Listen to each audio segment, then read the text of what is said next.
जहां किताबें बोलती हैं और कहानियां जिंदा हो जाती हैं। भारत का इतिहास ये सिर्फ राजा महाराजाओं और जंग की कहानियां नहीं है। नहीं, ये तो एक साइकिल, एक चक्र की कहानी है। एक ऐसा पैटर्न जो सदियों से बार बार दोहराया गया है, साम्राज्यों का बनना और फिर बिखर जाना। तो आज हम सत्ता के इसी ब्लूप्रिंट को, इसी फॉर्मूले को समझने की कोशिश करेंगे। और यहीं पर ये बड़ा सवाल उठता है, आखिर ऐसा साम्राज्य कैसे बनाया जाए जो 1000 साल तक टिका रहे। मजे की बात तो ये है कि भारत में ऐसा कोई कभी कर ही नहीं पाया। तो सवाल ये है कि आखिर क्यों क्यों इस सबकॉन्टिनेंट पर इतने बड़े बड़े, इतने शक्तिशाली साम्राज्य बने और फिर वक्त के साथ खत्म हो गए। तो चलिए सबसे पहले यही समझते हैं, एक साम्राज्य खड़ा करने के लिए शुरुआत कहाँ से होती थी? क्या इसका कोई सेट फॉर्मूला था? आइए देखते हैं कि ये नींव आखिर रखी कैसे जाती थी। देखिए, एक साम्राज्य खड़ा करना कोई तुक्के का खेल नहीं था। इसके पीछे एक बिल्कुल साफ सुथरा, एक तरह का ब्लूप्रिंट होता था। सबसे पहला कदम, संसाधनों पर कब्जा। अब ये संसाधन कुछ भी हो सकते हैं, उपजाऊ जमीन हो या फिर हथियार बनाने के लिए लोहा। इसके बाद चाहिए होती थी एक बड़ी निर्णायक जीत, एक ऐसी जीत जो दुनिया को बता दे कि एक नई ताकत आ चुकी है। और आखिर में सबसे जरूरी, ताकतवर परिवारों के साथ गठबंधन, जो अक्सर शादियों के जरिए होते थे। इससे सत्ता पर पकड़ और भी मजबूत हो जाती थी। और सबसे मजेदार बात जानते हैं क्या है? ये पैटर्न, ये फॉर्मूला सदियों तक दोहराया गया। चलिए मौर्यों का उदाहरण लेते हैं। मगध का लोहा, चंद्रगुप्त की नॉर्थ इंडिया पर जीत और लिच्छवियों से शादी का गठबंधन। ठीक है, अब जरा टाइम में आगे चलते हैं, लगभग 2000 साल आगे, मुगलों तक। उन्होंने क्या किया? गंगा के मैदानों पर कब्जा, पानीपत में बाबर की जबरदस्त जीत और अकबर के राजपूतों से शादी के रिश्ते। सोचिए, नाम बदल गए, जमाना बदल गया, लेकिन साम्राज्य बनाने का तरीका, वो पैटर्न बिल्कुल वही का वही रहा। तो ठीक है, साम्राज्य तो बन गया, पर उसे चलाना, उसे कायम रखना, ये तो बिल्कुल ही अलग चुनौती थी। सोचिए जरा, इतने बड़े बड़े इलाके, लाखों करोड़ों लोग, कोई एक शासक इन सब पर कंट्रोल रखता कैसे था? चैलेंज तो सबके सामने एक ही था, लेकिन रास्ते अलग अलग अपनाए गए। मौर्यों ने क्या किया? उन्होंने अपने साम्राज्य को बड़े बड़े पॉलिटिकल सेंटर्स में बांट दिया, जैसे पाटलिपुत्र, तक्षशिला। और अशोक ने तो एक कदम और आगे बढ़कर अपना संदेश फैलाने के लिए धम्म महमत नाम के खास अफसर भी नियुक्त किए। दूसरी तरफ मुगलों का तरीका थोड़ा अलग था। उन्होंने पूरे साम्राज्य को सूबों में बांटा और अपनी सेना और अधिकारियों को कंट्रोल करने के लिए एक बड़ा ही स्ट्रक्चर्ड मनसबदारी सिस्टम बनाया। मतलब काम एक ही था, कंट्रोल, लेकिन तरीके बिल्कुल अलग। और जैसे जैसे वक्त बदला, कंट्रोल करने के तरीके भी बदल गए। जब अंग्रेज आए तो उनका सबसे बड़ा हथियार तलवार नहीं, बल्कि आर्थिक कंट्रोल था। इसका सबसे क्लासिक उदाहरण है परमानेंट सेटलमेंट। उन्होंने क्या किया? उन्होंने जमींदारों को जमीन का मालिक बना दिया। सुनने में तो अच्छा लगता है ना, लेकिन एक शर्त थी, जो भी कमाई होगी उसका 11 में से 10 हिस्सा सीधा अंग्रेजों की जेब में जाएगा।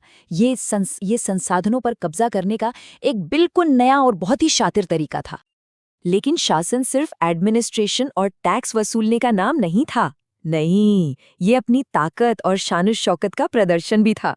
एक कहानी सुनिए। जब चीनी यात्री फाहियान भारत आया और उसने अशोक का महल देखा, तो वो हैरान रह गया। उसने लिखा कि ये महल इतना खूबसूरत है कि इसे इंसान बना ही नहीं सकते, इसे तो देवताओं ने बनाया होगा। सोचिए, लोगों के मन में ऐसा डर, ऐसी हैरत पैदा करना, यही तो वो चीज थी जो साम्राज्यों को लेजिटिमेसी देती थी, उनकी सत्ता को सही ठहराती थी। पर इतिहास का एक नियम है, हर मजबूत से मजबूत दीवार में भी दरारें आ ही जाती हैं। तो अब सवाल यह है कि भारत के इतने ताकतवर साम्राज्य आखिर गिरे कैसे? चलिए इन दरारों को जरा करीब से देखते हैं। और कमाल की बात यह है कि एक साम्राज्य के खत्म होने के लक्षण भी लगभग हमेशा एक जैसे ही होते हैं। पहला, खजाना खाली होना, जैसे औरंगजेब के खत्म न होने वाले युद्धों ने मुगल खजाने को सुखा दिया था। दूसरा, कमजोर और नालायक उत्तराधिकारी जो इतने बड़े साम्राज्य को संभाल ही नहीं पाए। फिर अंदर से ही बगावतें होने लगीं, अधिकारी, जमींदार सब सिर उठाने लगे। साथ ही छोटी छोटी क्षेत्रीय ताकतें मजबूत होने लगीं। और आखिर में जब साम्राज्य अंदर से पूरी तरह खोखला हो चुका होता, तब बाहरी हमलावर, जैसे गुप्तों के समय हूण आए थे, वो आखिरी कील ठोक देते थे। मुगल साम्राज्य का अंत इसका बिल्कुल परफेक्ट एग्जाम्पल है। 1707 में जैसे ही औरंगजेब की मौत हुई, मानो सब कुछ बिखरने लगा, और वो भी बहुत तेजी से। कुछ ही सालों में नादिर शाह ने आकर दिल्ली को तहस नहस कर दिया। फिर बक्सर की लड़ाई हुई, और उसके बाद तो मुगल बादशाह सिर्फ नाम के बादशाह रह गए, अंग्रेजों के पेंशन पर जीने वाले। और फिर आया 1857। वो साम्राज्य जो कभी पूरे सब कॉन्टिनेंट पर राज करता था, वो सिर्फ एक याद बनकर रह गया। लेकिन देखिए, पतन के बीज सिर्फ बड़ी बड़ी लड़ाइयों या कमजोर बादशाहों में नहीं होते। कभी कभी वो अर्थव्यवस्था में बहुत खामोशी से छिपे होते हैं। ये नंबर देखिए, 15%। ये क्या है?